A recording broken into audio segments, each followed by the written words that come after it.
Buenas noches, hermanos. Les invito por favor a que abran sus Biblias en la carta a los Colosenses, capítulo número 3.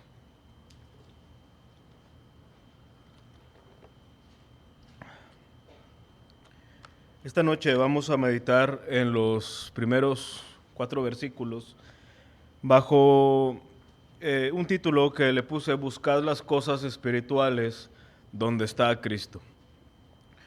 Buscar las cosas espirituales donde está Cristo. Durante la conferencia se me asignaron 2 temas y era hablar acerca de la hermenéutica cristocéntrica y la hermenéutica cristotélica. En pocas palabras, cómo predicar a Cristo en el Antiguo Testamento. Y menciono esto porque cuando meditaba en estos versículos, vean el énfasis que el apóstol Pablo hace sobre la persona de Cristo. Véanlo desde su Biblia, versículo 1. Si pues habéis resucitado con Cristo, buscad las cosas de arriba donde está Cristo sentado a la diestra de Dios. Poned la mira en las cosas de arriba, no en las de la tierra, porque habéis muerto y vuestra vida está escondida con Cristo en Dios. Cuando Cristo, vuestra vida, se manifieste, entonces vosotros también seréis manifestados con Él en gloria. Está claro que el énfasis de Pablo es saturar a los creyentes de la persona de Cristo, no solamente estableciéndoles acerca de su divinidad, sino todas las implicaciones del Evangelio. Llegamos al capítulo 3 observando que dentro de esta iglesia se estaban inmiscuyendo algunas filosofías que intentaban suplantar al Evangelio, tales como el legalismo, el ascetismo, el misticismo. Añadían al Evangelio algo más. Les decían: sí, es necesario que tú creas en Cristo, pero aparte es necesario tu obediencia. Aparte es necesario que te abstengas de estas cosas. Aparte es que busques nuevas revelaciones como en los ángeles, etcétera, etcétera, etcétera. Entonces, estas filosofías y corrientes deben de ser desechadas por la iglesia. Solamente debemos de vivir bajo la luz del Evangelio. Y lo habíamos visto de manera negativa, pero ahora vamos a empezar a verlo de manera positiva. Y la manera en que lo hace Pablo es llevando a los creyentes a poner su mirada y a buscar las cosas celestiales, porque allí está Cristo. Esa es el énfasis de nuestro pasaje en esta noche. Ahora, déjenme decir lo siguiente, hermanos, antes de empezar a meditar en nuestro pasaje más detalladamente. Nuestra posición de creyentes, ahora que estamos en Cristo, conlleva naturalmente el tener una identidad. Recuerden que nosotros, si verdaderamente somos cristianos, no somos simpatizantes de Cristo. O sea, no es que estamos de acuerdo con Él en algunas cosas. No es así, no somos simpatizantes. Estamos identificados con Cristo y todo lo que Cristo representa. Yo no puedo ser un simpatizante, decir que solamente me identifico con esto que me conviene, pero con esto no tanto. No, estamos con Cristo y nuestra identidad está en Él. Pero lamentablemente, hermanos, muchas veces nuestra identidad no está en nuestro Señor Jesucristo, sino que está o suele estar en los lugares equivocados. En ocasiones, como toda identidad conlleva una responsabilidad, nuestra mayor responsabilidad está con nosotros. De ahí que nuestra conducta revela nuestros valores y lamentablemente a veces esos valores, por más morales que sean y aceptables, pudieran estar tan alejados de Cristo. Y bajo esta disposición, el creyente manifiesta que su identidad y que su mayor compromiso es consigo mismo y no con Cristo, ni con el Evangelio, ni con el reino de Dios. Otros creyentes más espirituales, pudiéramos decir, manifiestan su identidad con algunas personas o con la denominación en donde escucharon el Evangelio. Hay creyentes que están casados con el lugar de donde nacieron porque de alguna manera se identifican tanto y bajo esa identidad se conducen. Esto hasta cierto punto es lógico porque fue en esos lugares que nos guiaron a Cristo y suelen ser nuestras referencias para ver cómo es que debemos de vivir ahora nuestra nueva vida en el Señor.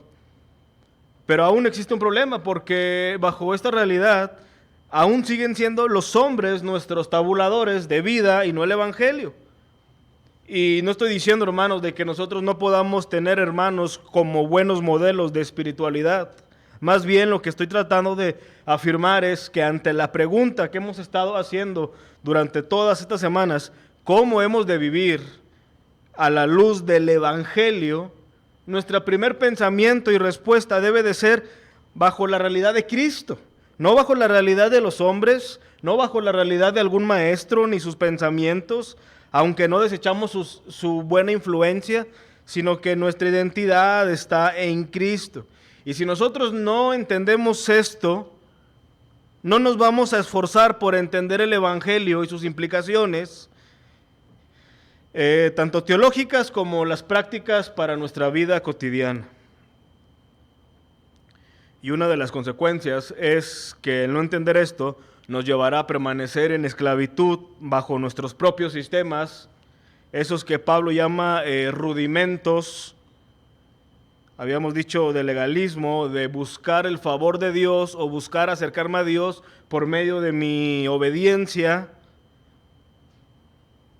También vimos como el misticismo. Hay personas que piensan que la única manera de poder acercarse a Dios es sintiéndolo tan real, mediante experiencias místicas. O el ascetismo, que es no gustes esto, no manejes esto, todo es pecado, todo está mal, todo lo condenan. Y piensan que esas son las maneras en que vamos a acercarnos a Dios. Pero entonces, ¿cómo viviremos bajo la libertad que el Evangelio ofrece a los creyentes?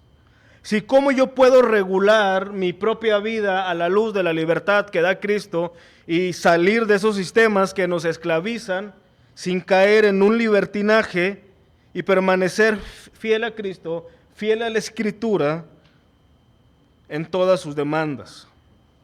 Bueno, ante esta pregunta, ¿cómo viviremos esa libertad que otorga el Evangelio? El apóstol Pablo responde en los versículos 1 y 2. Si pues habéis resucitado con Cristo, buscad las cosas de arriba donde está Cristo, sentado a la diestra de Dios, poned las miras en las cosas de arriba, no en las de la tierra. En esta noche vamos a comenzar a considerar la primera sección, donde nos habla que Cristo es suficiente en nuestra vida personal. Cristo debe de ser suficiente en nuestra vida personal. Y son verdades, hermanos, que a veces son tan trilladas que al no meditarlas, todo lo que implican y todo lo que representan, nos perdemos de la bendición de esa realidad. Así que nuestra declaración a defender esta noche es que debemos de tener vidas que se caracterizan por perseguir cosas espirituales en donde se encuentra Cristo, las cuales son diferentes a las que persiguen los hombres y mujeres de este mundo. Lo repito. Debemos de tener vidas que se caracterizan por perseguir cosas espirituales ahí donde está Cristo, las cuales son diferentes a las que persiguen los hombres y mujeres de este mundo. Así que, en primer lugar, hermanos, vamos a meditar en que nuestra identidad con Cristo conlleva un compromiso. Nuestra identidad con Cristo conlleva un compromiso. Pablo nos va a decir cómo es que la plenitud de Cristo debe de afectar nuestra manera de vivir en el sentido de que podamos llegar a la madurez que no está por no gustar cosas, por abstenernos de cosas, sino en la madurez que está en el poder entender y vivir bajo la realidad que Cristo es suficiente para mi vida personal. Cristo es suficiente. La plenitud del hombre se halla en Cristo, no se halla en lo ofrecido en este mundo. En todo el capítulo 3, Pablo va a establecer esta realidad, la suficiencia de Cristo en la vida personal, la suficiencia de Cristo en nuestra realidad con los miembros de la iglesia, la suficiencia de Cristo en la vida familiar, la suficiencia de Cristo en la vida laboral, en la vida de oración y en nuestro deber de dar testimonio para el mundo. Pero hoy vamos a considerar esta primera sección donde nos habla de la suficiencia de Cristo en nuestra vida personal. Así que nuevamente voy a leer este primer verso hasta que lo tengamos en la mente, hasta que podamos entender las implicaciones de lo que está diciendo Pablo. Versículo 1, una vez más.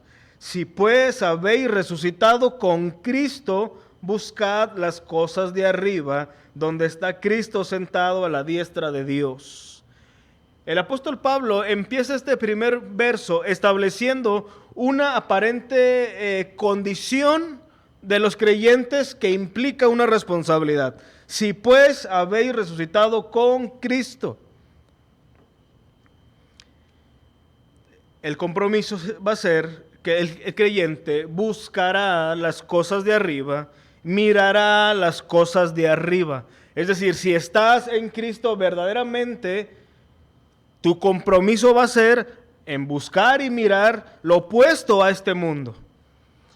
Ahora, esto es muy importante, hermanos, porque no siempre ha sido así con nosotros. Vean, en Efesios capítulo 2 leemos lo siguiente. Dice que Él nos dio vida a nosotros cuando estábamos muertos en nuestros delitos y pecados, en los cuales anduvimos en otro tiempo, siguiendo la corriente de este mundo, conforme al príncipe de la potestad del aire, el espíritu que ahora opera en los hijos de desobediencia, entre los cuales también todos nosotros anduvimos en otro tiempo en los deseos de nuestra carne, haciendo la voluntad de la carne y de los pensamientos, y éramos por naturaleza hijos de ira, lo mismo que los demás. Antes de haber resucitado con Cristo, antes de tener esta nueva vida ofrecida por Cristo, nosotros éramos realmente o estábamos inhabilitados para buscar y mirar las cosas espirituales. Estábamos muertos, por lo cual era normal y propio de nuestra naturaleza caída que persiguiéramos las corrientes de este mundo, que deseáramos, hiciéramos y pensáramos conforme a la carne, porque respondíamos a nuestra naturaleza caída de esclavitud. Sin saberlo, nuestra vida reflejaba que estábamos tan comprometidos con nuestra antigua naturaleza, la carnal. A los hombres que no han creído aún en el Evangelio, no se les puede cuestionar por qué no buscan las cosas espirituales. No se les puede cuestionar por qué no se rigen bajo los términos espirituales. Porque no quieren ni pueden para empezar.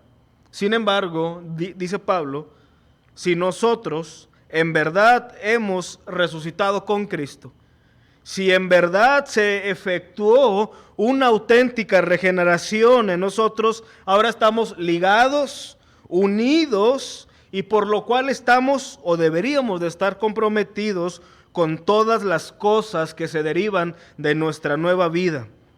Recordemos esto, hermanos. Ya Cristo anuló el acta de decreto que nos condenaba. En su muerte y en su resurrección, Cristo despojó públicamente a todo principado y potestad, manifestando su victoria sobre la muerte y sobre el pecado. Ya Cristo hizo todo lo necesario para que los creyentes tengan esa nueva vida que ahora se va a caracterizar por perseguir, esta es la palabra que significa perseguir, las cosas espirituales, cosas que traerán gloria y honor a su nombre. ¿Sabes, hermano, que la salvación no es un proceso? Es un evento en donde el Señor nos salva, pero esa salvación está conformada por muchas realidades, y una de esas realidades es que la salvación, por así decirlo, es un paquete que venía completo. No solamente venía con el perdón de nuestros pecados, sino que venía con nuestra nueva vida resucitados. Venía también ahora con unos nuevos deseos implantados en nosotros. No es que Cristo nos salvó y después diga, bueno, mira, en algún momento de tu vida espiritual yo te voy a otorgar nuevos deseos para que dejes de desear la carne y que ahora tú desees las cosas espirituales. No, fue en un mismo evento que el Señor nos salvó y nos otorgó la habilidad de desear las cosas santas. Es evidente que estamos en el proceso de purificar eso, de hacerlo más robusto, de crecer, de madurar, pero ya lo tenemos. O sea, ya Cristo hizo lo necesario para desear las cosas santas, de tal manera que existe un gran problema si alguien que dice ser creyente no desea lo espiritual, no desea agradar a Cristo, no desea agradar a Dios. Sí, podemos estar desanimados, tenemos luchas, tenemos muchas pruebas, pero esas verdades no van a aplastar la realidad de que el creyente desea a Cristo con todas sus implicaciones. Vean lo que Pablo declaró en Gálatas 2:20 y 21. Con Cristo estoy juntamente crucificado, y ya no vivo yo, mas vive Cristo en mí, y lo que ahora vivo en la carne, lo vivo en la fe del Hijo de Dios, el cual me amó y se entregó a sí mismo por mí. Y luego dice Pablo, no desecho la gracia de Dios, pues si por la ley fuese la justicia, entonces por demás murió Cristo. Ya el creyente no vive para sí, sino que está crucificado con Cristo, y ahora Cristo vive en él, y lo que le resta de vivir, valga la redundancia, en su vida, ahora lo vive bajo la fe del Hijo de Dios, es decir, bajo los lentes espirituales, bajo la realidad de Cristo.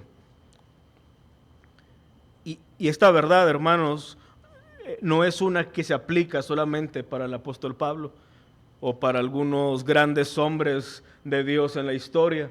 Esta es una verdad que se aplica para todo aquel hombre que se supo pecador, que se supo que no tenía méritos algunos para acercarse al Señor, y que en algún momento el Señor nos abrió nuestro entendimiento y pudimos ver que lo que necesitábamos, que lo que más necesitábamos era a Cristo. Y bajo su gracia creímos, fuimos recibidos por Él, y ahora en vida vamos a vivir bajo los lentes de la fe en Cristo. Esa es la realidad que está diciendo Pablo. Entonces el planteamiento es este, hermanos: si somos de Cristo, nuestros anhelos, nuestros deseos también fueron afectados, de tal manera que resulta imposible ser de Cristo y no desear honrarlo, no desear amarlo. Nuestra identidad conlleva un compromiso.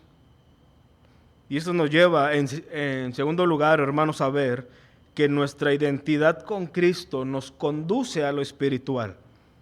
Nuestra identidad con Cristo nos conduce a lo espiritual. Quiero que noten, hermanos, claramente las dos exhortaciones que hace Pablo a la iglesia de Colosas. Vean nuevamente los versículos 1 y 2. Si pues habéis resucitado con Cristo, primer exhortación, buscad las cosas de arriba, porque allí está sentado Cristo a la derecha de Dios.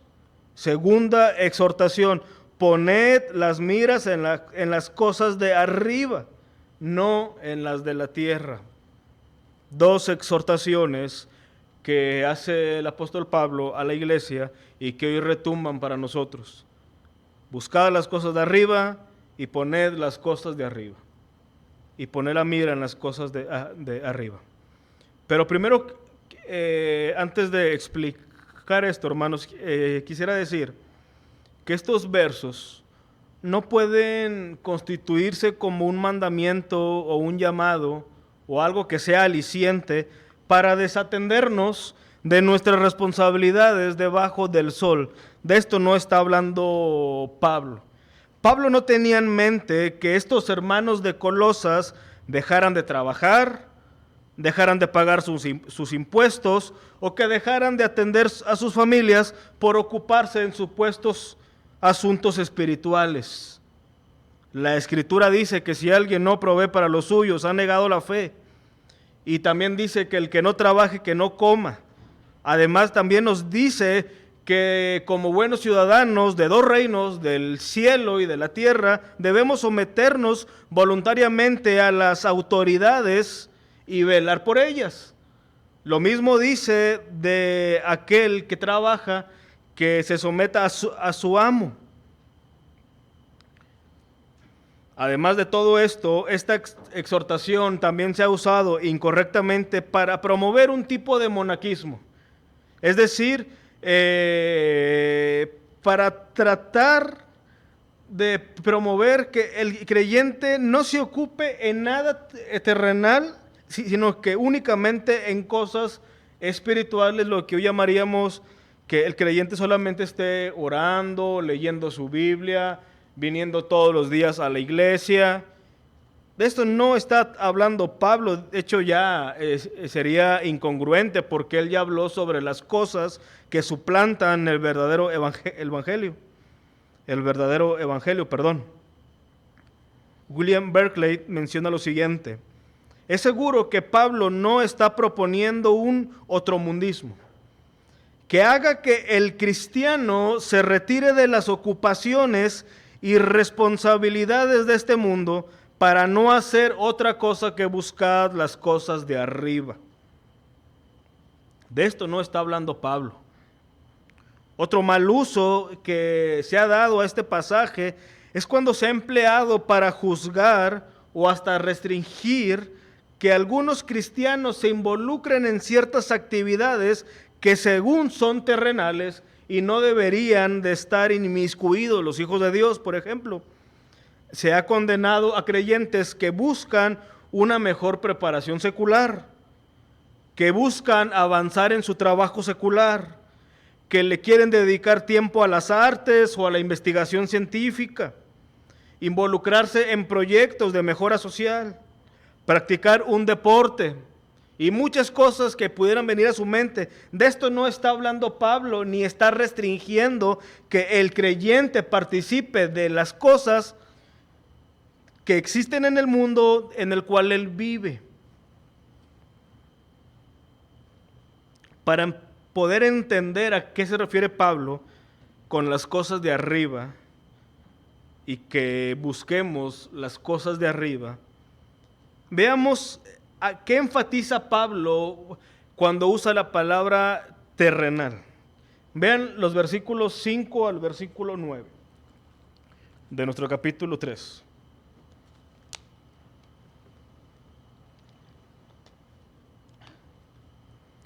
Haced morir pues lo terrenal en vosotros: fornicación, impureza, pasiones desordenadas, malos deseos y avaricia, que es idolatría, cosas por las cuales la ira de Dios viene sobre los hijos de desobediencia, en las cuales vosotros también anduvisteis en otro tiempo, cuando vivías en ellas.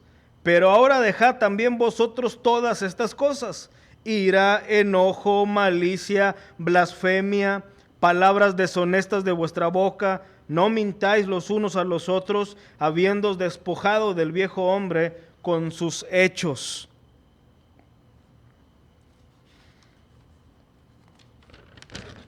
Si nos fijamos bien,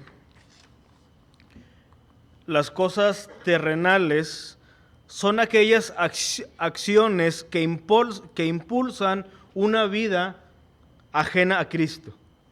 Son aquellas acciones en donde por ningún lugar podemos ver a Cristo.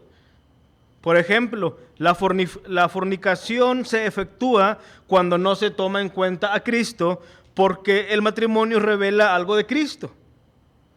Pero no solo son los excesos terrenales, como la fornicación, drogadicción y muchos más, que pudiéramos llamar como las cosas terrenales.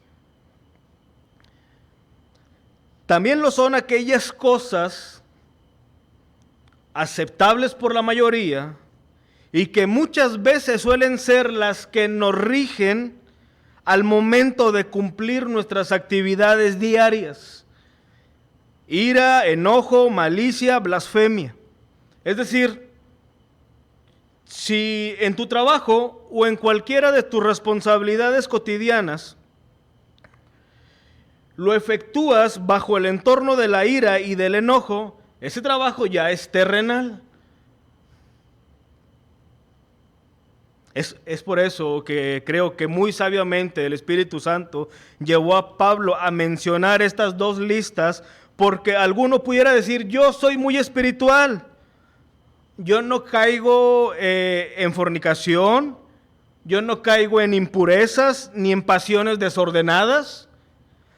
Pero si tu responsabilidad está regida bajo la ira, bajo el enojo, bajo la maledicencia, no buscas el bien de los demás, desconfías de todo, no buscas llevar a las personas a Cristo, tú estás convirtiendo esas cosas en asuntos terrenales. Incluso venir a la iglesia se puede convertir hasta en un asunto terrenal cuando nosotros venimos no con el fin de poder ser edificados, honrar a Cristo, sino venir para ser visto, venir para criticar, venir para cualquier cosa que no sea el de glorificar a Cristo. Convertimos eso algo bueno como en algo terrenal. Y eso vuelve el estándar tan alto para todos nosotros, porque puede ser de que nosotros nos estemos cuidando de no caer en esos excesos, pero las cosas pequeñas le hemos estado dando lugar, cayendo o convirtiendo nuestra rutina diaria en asuntos terrenales.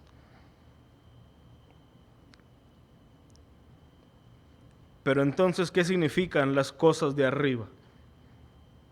Déjame leerte el siguiente fragmento de un escritor llamado Scott Hubbard. Dice lo siguiente: cristiano, hace un llamado a los creyentes. Cristiano, recuerda, vas a ir al cielo muy pronto, incluso en cualquier momento. Tú serás trasladado de todo lo que has conocido aquí para tomar unas vacaciones eternas. Te despertarás para hallar tus pulmones llenos del aire de un mejor país. Tus penas y suspiros desaparecerán. Verás a Jesús cara a cara y estarás con Él en casa. Y ahora imagina cómo podría ser tu vida si al volver a las tareas cotidianas, deseos y cargas del día, mantuviéramos una mirada hacia arriba, cumpliendo con nuestras responsabilidades diarias, sin dejar de mirar hacia arriba. De paso, esta palabra mirar es una palabra que alude al pensamiento. No nos está diciendo literalmente que miremos hacia arriba, sino que pensemos, meditemos en las cosas de arriba. ¿Cómo sería este día si traemos la esperanza del cielo a las cosas de la tierra? Si los pensamientos de las cosas de arriba adornan nuestras horas de vigilia. Qué diferente sería nuestra vida si mientras nos ocupamos de cumplir con esas responsabilidades que tenemos, nos esforzamos no tanto en cumplirlas, sino en cumplirlas sin descuidar que nuestros pensamientos sigan estando saturados de Cristo y de las cosas espirituales. Tú quizás hoy estás preocupado porque mañana te esperan pendientes laborales, porque tienes que lidiar con algunas personas, tienes que lidiar con muchas cosas que solamente el Señor sabe en tu corazón y no las desestimo. Pero ¿cómo sería si al momento de lidiarlo, lo haces bajo el entendimiento con total certidumbre de que Cristo es el Señor y que tú estás de pasada en esta vida y que te espera algo muchísimo mejor, muchísimo mejor? Alguien dijo que deberíamos nosotros de anhelar que alguien pudiera decir de nosotros que el cielo estaba en nosotros antes de que nosotros estuviéramos en él. Es decir, todo lo que permea en el cielo, y no hablo de las nubes ni las calles de perla, sino hablamos de Cristo. Las cosas de arriba son interesantes y las debemos de desear porque allí está Cristo. Ese es el enfoque de nuestro pasaje. Las cosas de arriba son las cosas que exaltan a Cristo, que lo muestran como el Señor glorioso y todo lo suficiente que Él es. Es por eso que la referencia a buscar las cosas de arriba es donde está Cristo. De hecho, vean el versículo 17 y el versículo 23 del capítulo 3. Y todo lo que hacéis, sea de palabra o de hecho, hacedlo todo en el nombre del Señor Jesús, dando gracias a Dios Padre por medio de Él. Y todo lo que hagáis, hacedlo de corazón como para el Señor y no para los hombres. Sam Storrs dice lo siguiente: las cosas de esta tierra es todo lo que una persona hace que no sea motivado por la gloria de Dios, sino por sus propios deseos terrenales. Entiéndase, el orgullo, la ambición y la lujuria. Aún esos actos religiosos, actividades cristianas, si no persiguen la gloria de Dios, se convierten en asuntos terrenales. En contraste, las cosas de arriba son aquellas que reflejan la belleza y la gloria de Cristo. Ya sea cambiando un pañal, compartiendo una comida con los amigos, participando en la cena del Señor, o buscando cómo por medio de mi trabajo yo puedo conducir a alguien a los pies de Cristo. Solo existen dos maneras de hacer las cosas: para la gloria de Cristo o para los asuntos terrenales, donde nuestra inmadurez aún reina. Lo que Pablo nos está diciendo, hermanos, es que lo que debe de caracterizar a un genuino creyente son asuntos que él mismo nos dejó en Filipenses capítulo 3, versículos 7 al 8. Pero cuantas cosas eran para mi ganancia, las he estimado como pérdidas por amor de Cristo.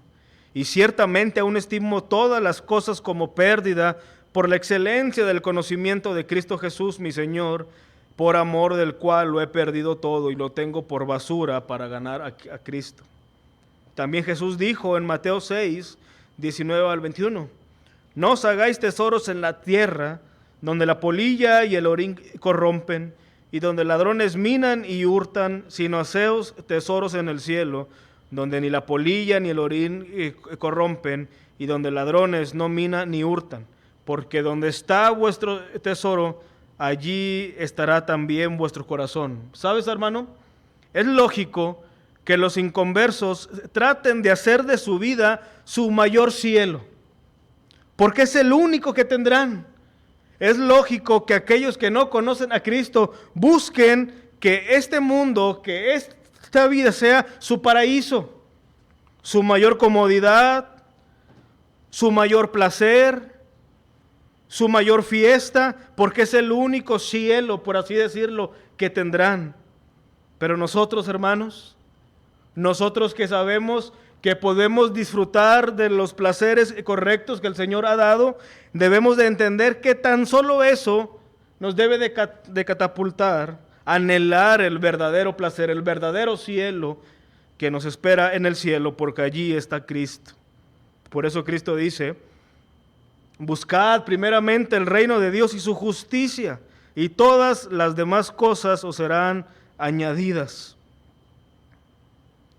El creyente, hermano, usted y yo somos retados a buscar y a perseguir cómo el Evangelio de Cristo puede brillar en nuestra vida mientras nos ocupamos de las cuestiones de este mundo.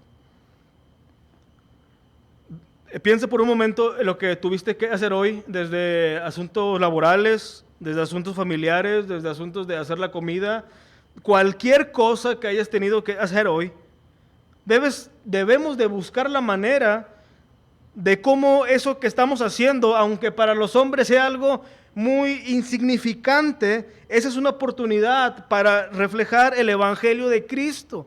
Mi atención, mi cuidado, mi gratitud. ¿Cómo puedo reflejar a Cristo en mis relaciones? ¿Cómo puedo reflejar a Cristo cuando algo me disgusta? ¿Cómo mi actividad diaria puede conducir a alguien a Cristo? ¿Cómo mis esfuerzos académicos y laborales conducen a Cristo?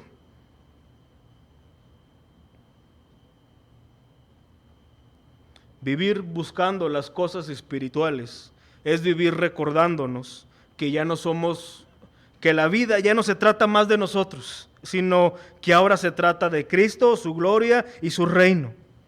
Y para ello, hermanos, necesitamos que al mismo tiempo que buscamos exaltar a Cristo, fijemos nuestra mirada, nuestros pensamientos en Él como nuestra mayor esperanza. Ve el versículo 4, por eso así termina: cuando Cristo vuestra vida se manifieste, entonces vosotros también seráis manifestados con Él en gloria.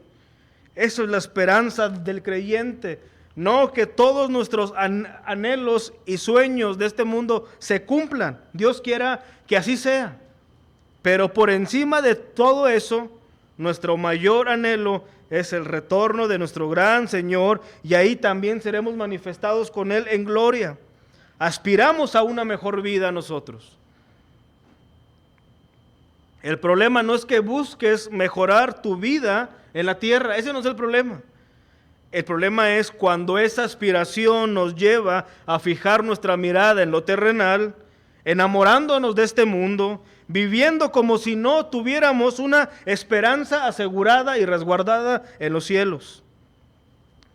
Es por eso que el mismo Pablo mencionó que nuestra ciudadanía está en los cielos, de donde también esperamos al Salvador, al Señor Jesucristo, el cual transformará el cuerpo de la humillación nuestra para que sea semejante al cuerpo de la gloria suya, por el poder con el cual puede también sujetar a sí mismo todas las cosas.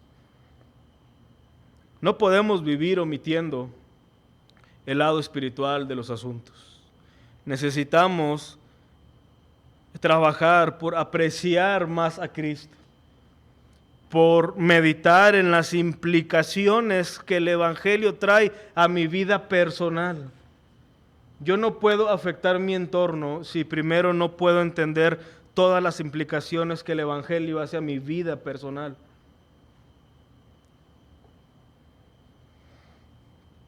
Necesitamos un aprecio mayor por Cristo, pero ¿cuáles son nuestras mayores reflexiones? ¿Terrenales o espirituales? Vean las palabras de Moisés, del escritor de Hebreos, citando a Moisés. Hebreos 11, 24 al 27. Por la fe Moisés, hecho ya grande, rehusó llamarse hijo de la hija de Faraón, escogiendo antes ser maltratado con el pueblo de Dios, que gozar de los deleites temporales del pecado, teniendo por mayores riquezas el vituperio de Cristo que los tesoros de los egipcios, porque tenía puesta la mirada en el galardón. Por la fe dejó a Egipto, no temiendo la ira del rey, porque se sostuvo como viendo al invisible. ¿Cómo es posible que Moisés, en su balanza, en un lado estuvieran todos los tesoros de Egipto, todos los placeres de Egipto, todo lo que ofrecía y representaba en aquel tiempo aquel país, y que del otro lado estuviera Cristo, y que Cristo pesara más, porque tenía puesta su mirada en el galardón, porque se sostuvo como viendo al invisible? Lamentablemente nosotros caemos en las palabras de C.S. Lewis cuando dice que los inconversos son muy fáciles de satisfacer. Dice, se entretienen con boberías, con cosas de este mundo, cosas que otorgan un placer momentáneo.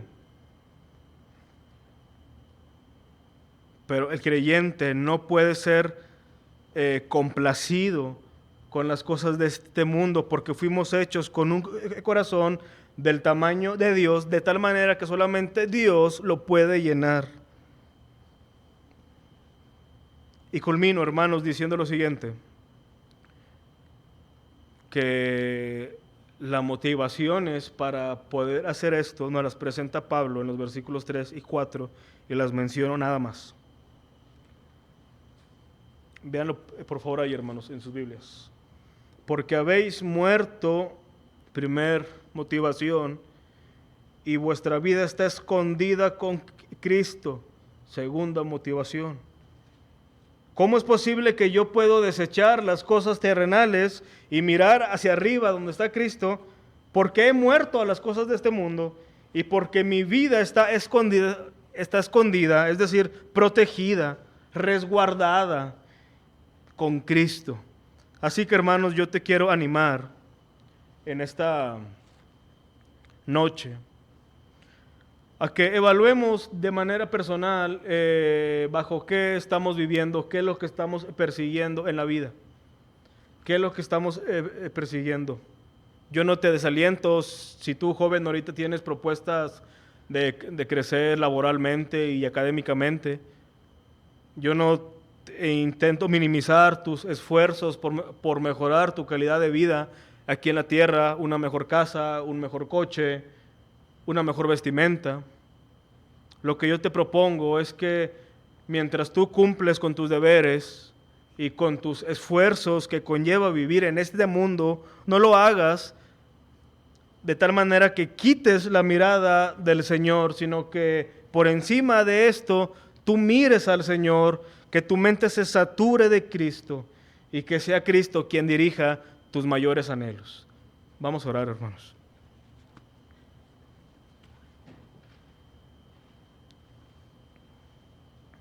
Padre, en esta noche suplicamos, Señor, que nos perdones porque a veces no nos damos cuenta y nos hemos envuelto tanto en las cosas terrenales, no en asuntos inmorales, no en asuntos catalogados como de excesos, pero sí en cosas que sutilmente, Señor, nos han robado la atención, que se han metido en nuestro corazón. Yo te suplico, Señor, que en la calidad de nuestra posición de creyentes, en esa nueva vida y en esa resurrección espiritual que nos dio Cristo, ayúdanos a vivir en concordancia a ello. Y yo te quiero rogar por mis hermanos que sé que al igual que yo luchan con esto, que tienen muchas pruebas, muchas tentaciones. Ayúdale, Señor, a que sus anhelos sean los tuyos, a que sus deseos sean los tuyos, que cada vez más le restemos valor a las cosas de este mundo y que caminemos, Señor, por la vida como peregrinos, como personas que en verdad reconocemos, Señor, que solamente estamos aquí por un tiempo y que aspiramos una nueva vida eterna, segura, resguardada en ti, protegida. Gracias, Señor, por tu misericordia hacia nosotros, por el cuidado que tú nos das a nosotros. Gracias, Señor, y te lo suplicamos en el nombre de Jesús. Amén.